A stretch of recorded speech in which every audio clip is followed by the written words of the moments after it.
ओम शांति। व्यक्ति एक, व्यक्तित्व अनेक। इस पुस्तक में आज हम पढ़ेंगे कहानी द्वारा शिक्षा। इस विषय पर अपने विद्यार्थी जीवन से ही भाई साहब से प्रभावित और जीवन के हर फैसले उनकी राय अनुसार लेने वाली ब्रह्मा कुमारी लीना बहन भुवनेश्वर उनके साथ के अनुभव इस प्रकार बांटती है। तो चलिए आज हम इसे पढ़ते हैं। भाई साहब ने और एक कुर्सी मंगवाई, उसको अपने एकदम सामने रखवाया और उसके ऊपर अपनी दोनों टांगें रखी और दोनों हाथ बाजू में फैलाए कहानी सुनाना शुरू किया। एक गुरुजी थे, उनके दो शिष्य थे। उनके नाम थे रामा और दामा। भाई साहब ने पूरी एक्टिंग करके दिखाई। वे दोनों शिष्य गुरुजी के एक एक पाँव के जिम्मेवार थे। रामा दाएं पाँव का और दामा बाएं पाँव का। रामा की ड्यूटी थी दाएं पाँव की मालिश करने की और दामा की ड्यूटी थी बाएं पाँव की मालिश करने की। दोनों अपनी अपनी सेवा करते आ रहे थे। एक दिन गुरुजी कुछ अलग ख्यालों में खोए हुए थे। दोनों शिष्य एक एक पाँव की मालिश कर रहे थे। उतने में गुरुजी ने अपना दायां पाँव उठाकर बाएं पाँव पर रख दिया।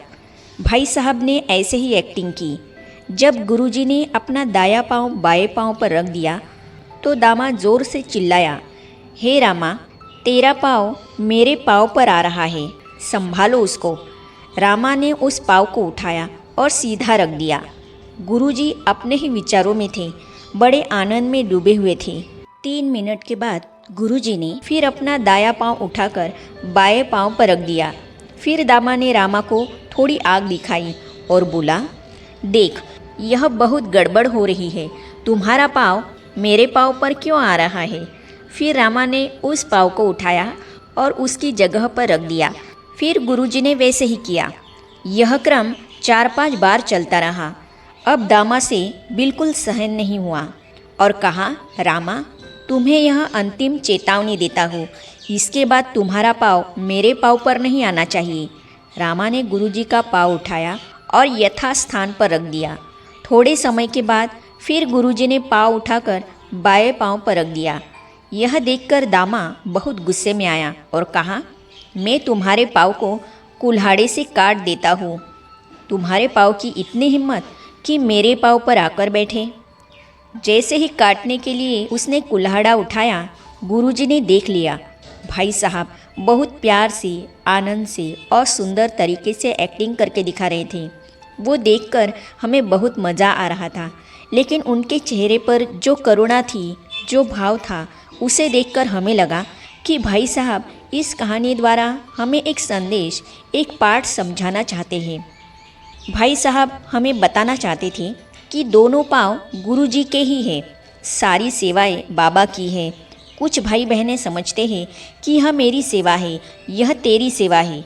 इसके कारण वे समझते हैं कि फलाना व्यक्ति हमें तकलीफ़ दे रहा है, फलाने व्यक्ति की सेवा से हमें दिक्कत हो रही है। वास्तव में देखा जाए तो तकलीफ़ उन शिष्यों की नहीं थी। अगर दोनों में से किसी भी शिष्य ने एक पाँव काट दिया तो तकलीफ़ उस गुरु को होगी, पाँव कटेगा उस गुरु का, है ना। इस प्रकार सेवा करने वाले सेवाधारी अपने अपने क्षेत्र या स्थान को अपना न समझे। सेवा बाबा की है, हम सिर्फ निमित्त हैं सेवा करने के लिए। अगर किसी को भी नुकसान हो सेवा में, वो उनका नुकसान नहीं, बाबा को नुकसान होता है। हम सब बाबा की ही सेवा कर रहे हैं, अपना यहाँ कुछ नहीं। हर सेंटर बाबा का है, हर बीके बाबा का बच्चा है, सब उसी के हैं। हमारे में तेरे मेरे की भावना न हो।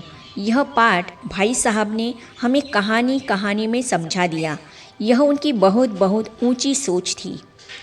मधुबन निवासियों से अत्यंत प्रेम। जब भाई साहब की तबीयत खराब हो गई थी तब उपचार के लिए उन्हें मुंबई ले गए थे। उससे पहले वे कई दिनों तक मधुबन में थे। तब रोज़ मधुबन वाले उनसे कमरे में जाकर मिलते थे, थोड़ा समय बैठते थे और चिटचैट करते थे। जब वे मुंबई गए तो मधुबनवासी उनको बहुत मिस करने लगे। फिर सब मधुबन वासियों ने मिलकर एक बड़ा कार्ड बनाया जिसमें जल्दी ठीक होने की शुभकामना थी। उस कार्ड के साथ काफ़ी पन्ने थे। जिनमें कई भाई बहनों ने भाई साहब के लिए अपने मन के उद्गार लिखकर अपनी सही की थी। वह कार्ड मुंबई में भाई साहब को दिया गया। जब कार्ड को उन्होंने देखा और सब मधुबनवासी भाई बहनों के उद्गार पढ़े तो वे पिघल गए और कहा, अच्छा, मधुबन के भाई बहनें मुझे इतना प्यार करते हैं, अभी मुझे यहाँ नहीं रहना है। डॉक्टरों से उन्होंने कहा कि मुझे हॉस्पिटल में नहीं रहना है, अपने घर मधुबन जाना है। 2-4 दिन ट्रीटमेंट लेकर भाई साहब मधुबन वापस आए। उसके बाद वे रोज़ पहले की तरह आंगन में बैठकर थोड़ा बहुत बोलते थे। उसके बाद मधुबन के भाई बहनें कुछ न कुछ मनोरंजन करते थे। यह सिलसिला रोज़ चलता था। रोज़ वे कुछ न कुछ नई नई बातें सुनाते थे, ज्ञान की नई नई पॉइंट्स सुनाते थे। इससे वे भी बहुत खुश होते थे और मधुबन वाले भी। इससे हमें पता पड़ता है कि मधुबन के भाई बहनों से भी उनका कितना प्यार था। लखनऊ से ब्रह्मा कुमारी सुमन बहन भ्राता जगदीश जी के प्रति अपने मन के उद्गार इस प्रकार व्यक्त कर रही है। वे विधाता की अनमोल कृति थे।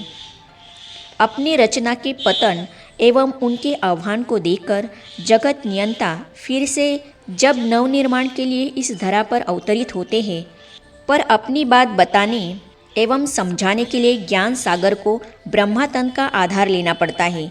जिस प्रकार भगवान का ज्ञान प्रकट करने के लिए हमारे व उनके बीच में ब्रह्मा माध्यम बनते हैं, इसी प्रकार भगवान के गुह्य ज्ञान को जग के सामने रखने के लिए कोई ऐसा माध्यम चाहिए जो उस ज्ञान को ऐसे ढंग से समझा सके जैसे भगवान जनमानस को समझाना चाहते हैं और जग वाले भी उस गहन ज्ञान को सहज रीति से समझ सके व यह अनमोल ज्ञान उनके फायदे का लगे।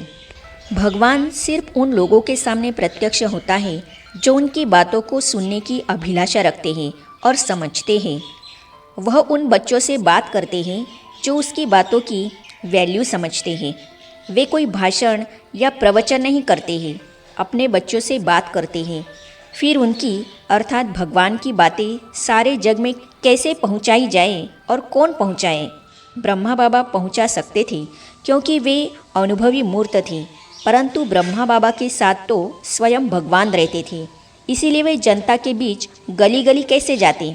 अतः कोई ऐसा बुद्धिमान व समर्पण भाव वाला व्यक्ति हो जो पहले तो खुद भगवान की बातों को अच्छी रीति समझे, फिर बिना कोई मान शान अभिमान के वह भगवान की बातें सबके सामने स्पष्ट रूप से रखने का भाव एवं हिम्मत रखे।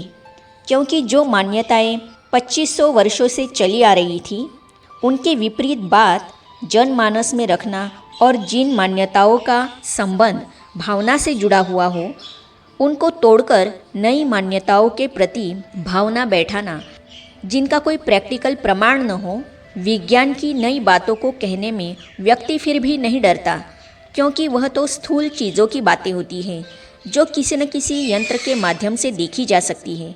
पर आत्मा परमात्मा तो अदृश्य सत्ताएं हैं, उनकी बातों को स्पष्ट करना थोड़ा मुश्किल तो होता है। आगे हम पढ़ेंगे जहाँ श्रद्धा एवं विश्वास की बात होती है, निश्चित ही वहाँ विरोध का सामना करना होता है। तो इन अनुभवों को हम पढ़ेंगे अगली कड़ी में। तो ये जानने और पढ़ने के लिए इस चैनल को सब्सक्राइब करने के साथ ही साइड में जो बेल आइकॉन है उसे भी क्लिक कीजिए, ताकि आने वाली सभी वीडियो और अब तक की सारी वीडियो आप तक पहुंचती रहेगी। ओम शांति।